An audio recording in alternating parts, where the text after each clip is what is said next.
এ বাবু তোর মোড়া তো ঢাকায় করছি তার টিকিট তো কাটেন নাই ওর মোটর মানে কি আর নামবে না কেমন মোড়া একটু বুঝাই কারণ মত টেনশনে ভালো লাগতেছে না বাবু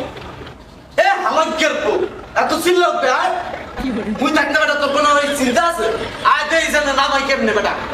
বেটা ছোটতে বড় হইছি বেটা লঞ্চতে লাভ হইলা বেটা টেঙ্গে তুই বেটা আইস বাইস বেটা আয় গাছর তো না আইস দেখ মনে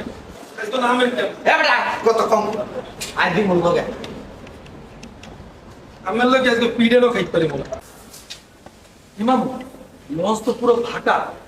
মেলা বাজে কাটা তার মোড়া জামু কেমন করে এখন বেটা আমার ফাঁকা হইছে রাতে মুখে ভালো হইছে আয় তবে ভিড়ের টাইমে একটু ভেজালটা বেশি হইছে আয় দেই জান নামি কেমনে ইমাম এটার সামনে যে 2 কিলো দুধ খাইয়ে রয়েছে হ্যাঁ আয় আমরা কোন করে যাব